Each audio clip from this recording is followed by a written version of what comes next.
keberadaan bahasa dalam politik sangat menarik untuk dikaji. Bahasa tidak lagi dipandang netral. Makna kata, frasa, klausa, kalimat, dan paragraf harus dipahami dan dipahami lebih dari makna literal atau makna gramatikal. Makna bahasa selalu patuh kepada pengguna dalam politik. Dapat dikatakan bahwa dalam praktik politik selalu digunakan bahasa yang sangat dinamis dan fleksibel sesuai dengan konteks, situasi, dan tujuan komunikator. Bahasa memiliki kekuatan dalam politik. Bahasa di satu sisi memiliki makna kesepakatan sebagai instrumen dan mengungkapkan gejala yang terjadi secara sosial yang selalu bebas dari intervensi kekuasaan.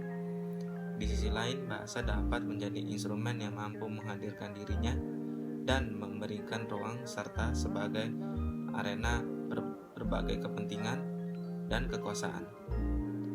Dengan demikian, keberadaan bahasa menjadi simbol dan tanda yang selalu menghadirkan kepentingan yang sangat spesifik dalam politik. Komunikasi digunakan sebagai alat penghubung bagi manusia dalam berkomunikasi untuk mengenali diri dan lingkungan sekitarnya. Adapun syarat bahasa dalam berkomunikasi yaitu pelaku komunikasi harus menguasai kosakata yang baik dan benar, mengerti kaidah bahasa yang benar, mampu mengekspresikan bahasa secara jelas dan menyerap di nalar kedua pelaku komunikasi tersebut. Manfaat bahasa bisa berguna sebagai modal sosial, namun juga bisa berakibat buruk dalam peradilan sosial. Contohnya seperti dalam kepentingan kekuasaan. Seseorang yang memiliki kekuasaan dan memiliki bahasa yang baik dan benar berkesempatan untuk mengakumulasi sebuah informasi dan pengetahuan demi kepentingan pribadinya.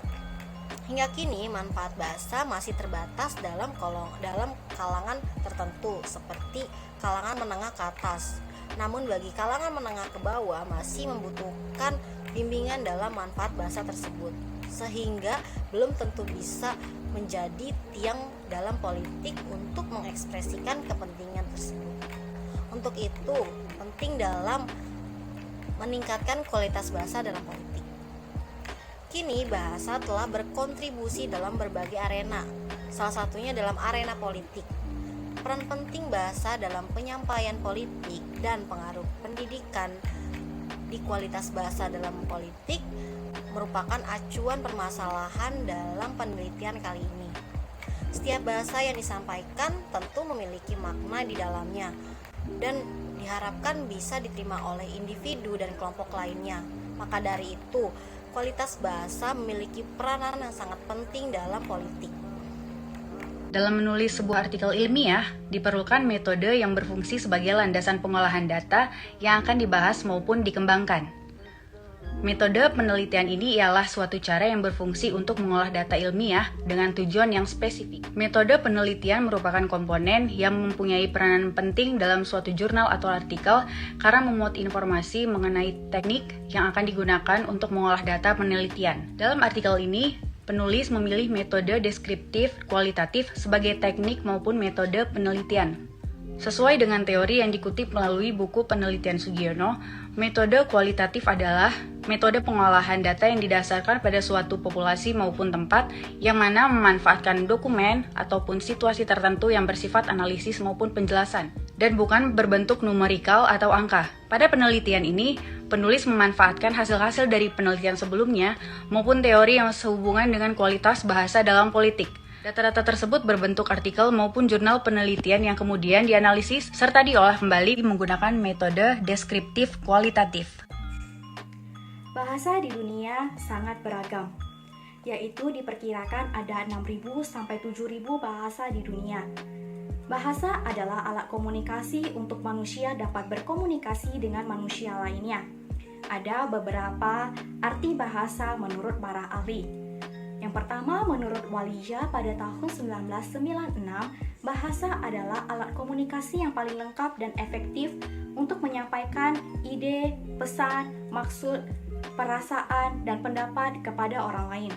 Menurut William Al-Khalifan, bahasa merupakan suatu sistem bunyi yang apabila digabungkan menurut aturannya bisa menciptakan arti yang dapat dimengerti dan ditangkap oleh setiap individu yang sedang melakukan percakapan dan berbicara di dalam bahasa yang dipakai.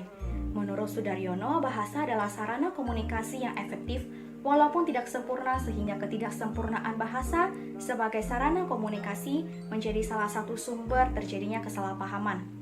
Dalam Kamus Besar Bahasa Indonesia, secara terminologi mengartikan bahasa sendiri sebagai sistem lambang bunyi yang arbiter yang digunakan oleh anggota suatu masyarakat untuk bekerja sama, berinteraksi, dan mengidentifikasikan diri.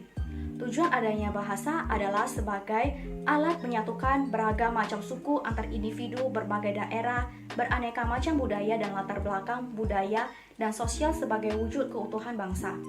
Bahasa terdiri dari beberapa jenis, yaitu bahasa lisan adalah bahasa untuk berkomunikasi secara lisan antar manusia. Yang kedua ada bahasa tulisan. Bahasa tulisan adalah bahasa yang digunakan untuk berkomunikasi secara tertulis dengan kata-kata. Yang ketiga ada bahasa isyarat. Bahasa isyarat adalah bahasa yang digunakan untuk berkomunikasi dengan menggunakan isyarat tertentu. Yang keempat ada bahasa batin. Bahasa batin adalah bahasa yang digunakan untuk manusia dalam berinteraksi secara psikologis untuk mengungkapkan isi hati. Bahasa batin tidak menggunakan kata atau isyarat. Yang kelima ada bahasa pemrograman. Bahasa pemrograman adalah bahasa yang menggunakan teknologi. Peranan bahasa dalam kehidupan sehari-hari adalah untuk berkomunikasi. Tanpa adanya bahasa, sangat sulit bagi kita untuk berkomunikasi dengan orang lain. Bahasa adalah kekuasaan yang berpengaruh dalam mencapai tujuan nasional maupun internasional.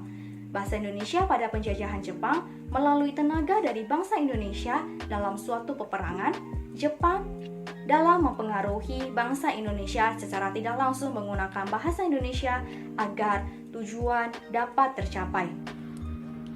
Bahasa tentunya berperan penting sebagai sarana komunikasi pada budaya karena memberi gambaran terhadap kebudayaan tersebut. Karena dengan berkomunikasi memakai bahasa, kita dapat mengemukakan semua perasaan, harapan, ketakutan, obsesi kita, semua hal-hal yang bertolak belakang dengan persepsi kita dalam kehidupan. Bahasa merupakan salah satu cara mewujudkan agenda politik dan dapat menjalankan fungsi politik itu sendiri. Karena politik muncul akibat adanya perbedaan kebutuhan. Di sini bahasa digunakan sebagai alat lobby untuk mencapai tujuan tertentu. Politik muncul karena adanya kebutuhan dari berbagai pihak yang berbeda dan demi mewujudkan tujuannya masing-masing. Dengan adanya konflik politik dalam pemerintahan, maka muncul sebuah wujud nyata dari berbagai kepentingan. Dalam politik akan selalu ditemui banyak hal yang tidak sempurna. Dalam dunia politik ada dua senjata yang biasa dipergunakan, yaitu persepsi dan diplomasi. Dalam hubungan horizontal sangat diperlukan diplomasi, sedangkan dalam hubungan vertikal dibutuhkan sebuah persepsi. Dalam politik, bahasa merupakan salah satu cara untuk mewujudkan fungsi politik itu sendiri. Kualitas bahasa tersebut di dalam dunia politik sangat berpengaruh besar dalam pencapaian tujuan politik tersebut. Bahasa dan kekuasaan dalam kehidupan politik merupakan dua hal yang saling terkait. Di dalam kehidupan sosial, peranan bahasa sangatlah penting dalam interaksi dan sebagai media komunikasi antara perorangan atau kelompok. Politik dapat dikenali melalui dua sisi yang saling berkaitan antara yang satu dengan yang lainnya.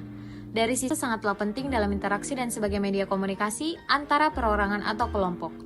Politik dapat dikenali melalui dua sisi yang saling berkaitan antara yang satu dengan yang lainnya. Dari sisi kehidupan nyata, politik adalah sebuah persoalan antara siapa yang memperoleh apa, sedangkan politik dalam pengertian menurut sumber lain adalah berhubungan dengan pembagian sumber daya. Bahasa adalah kemampuan manusia secara refleks. Berkat adanya bahasa, manusia dapat melangsungkan komunikasi dengan baik.